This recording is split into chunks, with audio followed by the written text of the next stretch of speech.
Hello everyone and welcome back to our reading of I Live in Your Basement, Chapter 26. Let's get started. Keith? I shook his shoulders. His head bounced on the carpet. His eyes stared up at me glassily. They didn't blink. No! I let out another terrified moan and jumped to my feet. The room spun around me. The floor tilted and bobbed. My head throbbed. I stumbled to the door. I planned to call Mom for help, but I turned back before I reached the doorway and saw Keith start to change. Huh? I uttered a gasp and stared down at him in shock and horror. His features, his eyes, his nose, his mouth melted into the flesh of his face. Then his head slid into his neck.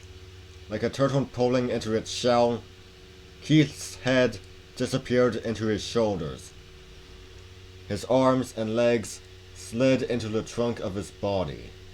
His clothes fell away. His skin on his body glimmered and turned milky, like the skin of a snail or a slug.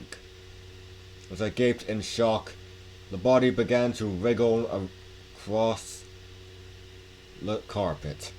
It flopped heavily toward me. I gasped as I saw the thick trail of yellowed slime it left on the carpet behind it.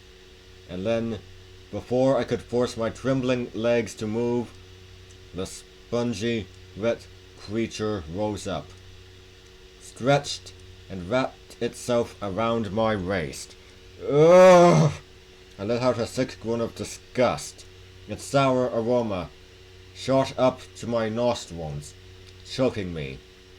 Its sticky, wet flesh tightened around me. I opened my mouth to scream for help, but it choked off my air. The odor, so foul and heavy, wave after wave of it, washed over me like some kind of poison gas. I tried to kick the creature, but my sneakers sank into the soft, gooey slime.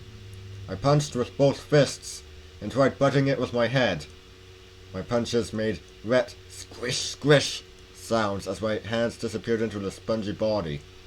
It was like battling a slimy, sticky sponge. I tried wrestling it, bending it back. But the foul-smelling goo stretched over me, over my face, so warm and sticky, pulsing. It wrapped around my head, covered my face, covered my nose. The warm, sticky slime slid up my nostrils.